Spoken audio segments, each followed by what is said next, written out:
위대한 각성이라는 제목으로 여러분과 은혜를 나누겠습니다.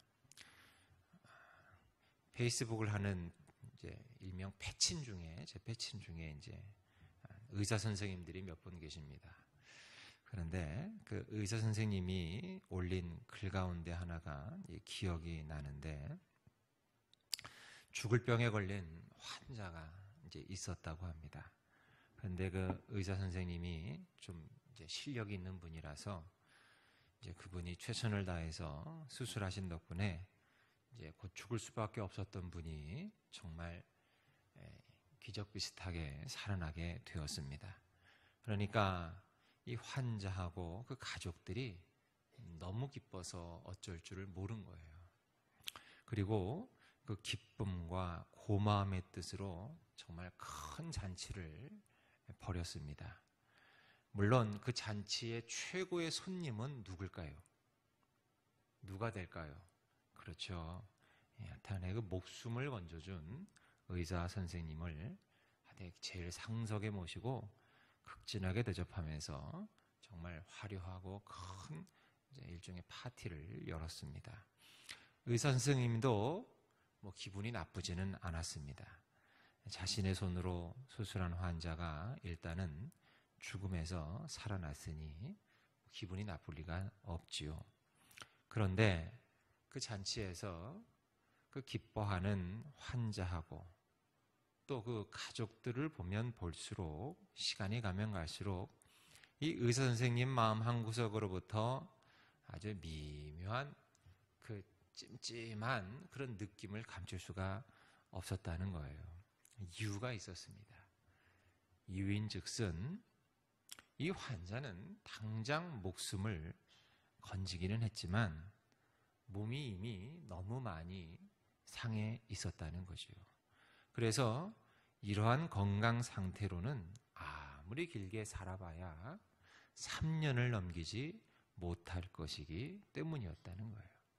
그러니까 지금 이 시끌벅적하고 좋아서 하하호호 웃는 이 기쁨의 잔치자리는 3년 뒤에는 분명히 통곡자리가 될 것이 뻔했기 때문입니다. 그래서 그 의사 선생님은 속으로 그렇게 생각하셨대요. 뭘 이렇게 기뻐할까? 3년 뒤에는 죽을 텐데. 이것이 그 의사 선생님의 솔직한 심정이었고, 기뻐하는 사람들의 모습이 자신의 눈에는 좀 안타깝게 비춰졌다는 것입니다. 저는 그 글을 읽으면서 우리 하나님의 눈에 비친 우리 인생들의 모습도 이와 비슷하지 않을까 하는 생각을 해봤습니다. 사람은요, 저도 그렇고요, 좀처럼 자신의 한계, 즉 죽음 아래에 놓인, 죽음이라고 하는 이 한계 상황을 뭘 못하냐면 실감하지 못합니다. 나도 언젠간 죽는다, 나도 언젠간 죽는다라고 하는 이 죽음이라고 하는 한계 상황을 실감하지 못합니다. 그런데 실감하지 못하면 무슨 문제가 생기느냐? 그러면 마치 그것이 없는 것인 줄로 착각한다는 거예요. 다른 사람은 죽어도 나는 안 죽겠지라는 거예요. 나한테는 해당 사항이 없겠지라는 거예요. 이게 문제라는 거예요. 그렇기 때문에 여러분, 우리가 인생을 살아가면서 인생의 가장 위대한 깨달음은 다른 것이 아니라 자신의 한계 상황을 아는 거예요. 나의 한계. 내가 죽음이라고 하는 한계 상황 아래에 내가 있다. 그리고 지금 내가 가진 이런 작은 것들은 내 인생의 근본적인 대안이 되지 못한다 라고 하는 정직한 각성이 가장 위대한 깨달음이라는 것입니다. 여러분, 오늘 본문 말씀은 너무 유명한 말씀이지요. 가뭄이든 그 사르밧 지역에 엘리야가 이르게 되는데 한 과부를 만납니다. 나뭇가지를 줍고 있는 과부를 만납니다. 먹을 게 없다 보니까 이제 집에 남은 가루 한 움큼, 밀가루겠지요. 가루 한 움큼과 기름 약간 남았는데 내가 이 장작을, 나무를 주워 가지고 집에 가서 불을 피워서 그 가루에 기름을 반죽을 해가지고 내가 빵을 만들어서 마지막으로 내 아들놈하고 이 빵을 먹고 뭐라 그랬냐면 죽으리라. 그 후에는 12절 보니까 죽으리라. 그 후에는 죽으리라 그럽니다. 빵 만들어서 아들하고 나눠 먹고 그 후에는 죽겠다. 그런데 마지막 양식을 먹고 죽겠다라고 하는 이 여인을 향해서 엘리야는 도전을 합니다. 그러지 말고 빵을 만들긴 만들어. 여긴 떡이라고 되어 있는데 사실은 빵이지요, 여러분. 빵을 만들긴 만들어. 그런데 만든 그 빵을 먼저 나에게 줘. 나에게 달라. 이렇게 도전을 합니다. 참 인정머리 없죠, 얼핏 보기엔. 그 가난한 과부하고 아들이 이제 남은 거 가지고 이제 먹겠다는데 굶주린 아들 자식 새끼 먹이고 자기도 좀 남으면 먹고 이제는 뭐 죽겠다는데 그 마지막 남은 그 음식마저도 너네 말고 나를 달라. 내가 먼저 먹겠다. 여러분, 이게 얼핏 보기에는 정말로 인정머리도 없고 배려심도 없고 정말 그런 치사한 요구 중에 요구 아닙니까? 근데 아니라는 거예요. 사실 이것은 가만히 생각해 보면 엘리야의 이 도전은 무슨 도전이냐면 인생의 기초를 다시 한번 점검하자는 위대한 도전이라는 거죠. 생각해 보세요. 너의 그 작은 양식, 즉 밀가루 한 움큼, 기름 약간. 여러분, 이건 어차피 먹어도 죽고 안 먹어도 죽어요. 그렇죠? 이건 먹어도 자기 입으로 얘기했잖아요. 12절 하반절에 보니까 나와 내 아들을 위하여 음식을 만들어 먹고 그 후에는 살리라가 아니에요. 살리라 해야지. 그래야 맞죠. 근데 그 후에는 뭐 한다고요? 죽으리라. 그러니까 어차피 이건 이 음식은 먹어도 죽고 안 먹어도 죽는다. 그러니 이것을 너의 손에서 놓을 생각이 없느냐. 어차피 네 인생에 대안이 되지 못하는 그 작은 양식, 그걸 손에서 놓고 네 인생의 기초를 완전히 바꿀 생각은 없느냐.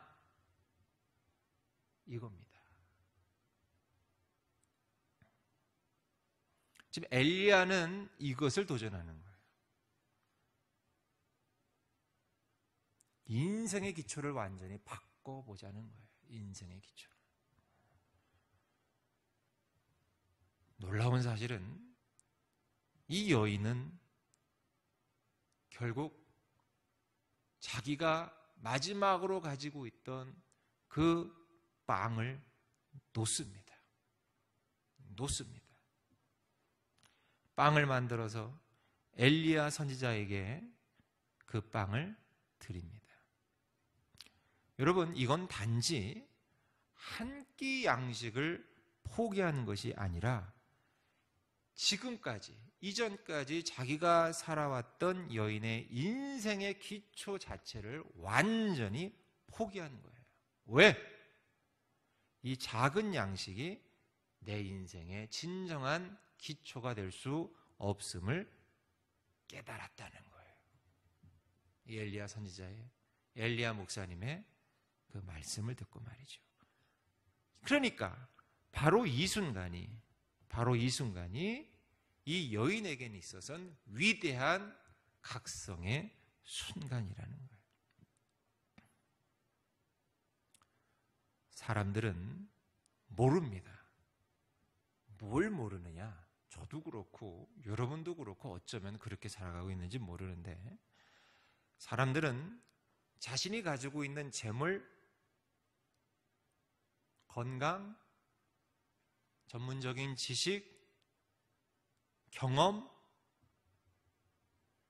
이런 것들이 사실은 이 여인이 지금 마지막으로 갖고 있는 이 작은 빵덩어리에 불과하다는 것을 몰라요.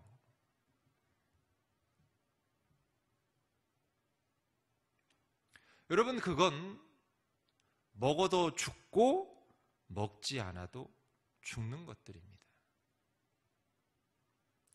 그것이 내 인생의 진정한 대안이 될 수 없다라는 거예요. 당연한 말이지 않습니까? 그런데 그 당연한 것을 모르고 산다는 거예요. 예전에 동남아시아, 인도네시아라는 나라를 갔는데, 거기는 뭐 동남아시아가 다 마찬가지지만 쥐가 정말 많아요. 쥐가. 네팔을 갔더니 거긴 개가 많더니, 인도네시아는 뭐가 아니면 쥐가 많아요. 도시에서도 길거리에 틈틈이 쥐가 산책하듯이 걸어 다녀요. 근데 쥐가 거기는 물론 자그마한 쥐도 있지만 큰 쥐가 정말 거짓말 요만큼 못해서 고양이만한 쥐들이 있다만 해요. 잘 먹어서 쥐가 정말 이렇게 커요. 정말 징그러워요. 무섭고 징그러워요. 태연하게 이렇게 눈 마주치면서 같이 걸어 다녀요. 가끔 가다 보면. 그러니까 이 쥐들 때문에 사람들이 이제 좀 특별히 이제 그 인도네시아 이제 현지 분들은 뭐 쥐를 봐도, 바퀴벌레를 봐도 뭐 그냥 그래요. 그냥 그런가 보다 하고 여상하게 지나가는데, 한국 교민들은 못 견디죠. 어떻게 쥐하고 같이 살아요? 못 살죠. 그래서 한국 분들이 사시는 집에 가면 반드시 쥐덫이 몇 개씩 있어요. 마당에도 있고 부엌에도 있고. 근데 그 쥐덫이 뭐 여러 형태의 쥐덫이 있는데, 근데 뭐 주로 사용하는 쥐덫이 덫 안에 이제 끈끈이를 이제 위에 붙여놓고, 거기에는 이제 먹이로 될 만한 이제 돼지고기나 쇠고기를 거기다가 이제 미끼로 이제 넣어놓고 이제 덫을 놓는 거예요. 그래서 어느 날 이제 저도 한 마리 잡힌 걸 봤는데, 이 쥐란 녀석이 덫 안에 들어가서 지 등짝에 끈끈이가 이제 붙었지 않습니까? 이제 못 도망치는 거예요. 끈끈이가 그런데 붙은 채 최후의 순간을 어떻게 보내고 있었을까요? 뭐 하고 있었을까요? 그 안에서. 거기서 고기를 맛있게, 아주 한가롭게, 여유 있게 뜯어먹고 있더라는 거예요. 이제 곧 자기는 죽을 텐데. 잡은 쥐 어떻게 거기는 죽이는지 아십니까? 이거 처리 어떻게 하시는지 아세요? 제가 말씀드린 것 같은데, 거긴 주로 뜨거운 물을 팔팔 끓여서 붓습니다. 그렇게 해서 죽입니다. 자기가 곧 이제 그렇게 될 운명인데, 이 쥐란 녀석이 그렇게 곧 자신에게 닥칠 운명도 알지 못한 채 정말 한가롭게 사람이 들어오든 말든 쳐다보든 말든 그 고기를 맛있게 뜯어먹고 있는 것을 제가 한참을 구경했습니다. 여러분, 우리 인생의 모습도 이와 비슷하지 않냐는 거예요. 자기의 운명이 곧 죽음이라고 하는 한계상 아래에 있는 그런 운명인데, 그건 알지 못한 채 이제 그저 한 끼의 그 쇠고기 미끼와 같은 그런 것에 집착해서 그것만 맛있게 뜯어먹고 있는 그 쥐의 모습과 우리 인생의 모습이 비슷하지 않냐는 거예요. 당연히 이 쇠고기 미끼와 같은 것이 우리 인생의 기초가 될 수는 없습니다. 그런데 이 당연한 것을 모른 채 인생을 마감하는 사람이 왜 이렇게 많은지요? 안타까운 것은 우리 믿는 사람들 가운데도 그런 분들이 제법 많다는 것입니다. 말씀을 맺겠습니다.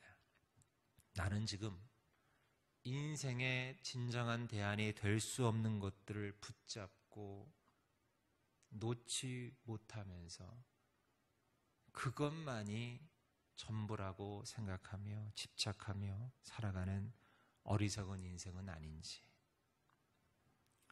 오늘 이 이름 없는 사르밧 과부는 굉장히 현명하고 지혜로운 여인이었음이 분명합니다.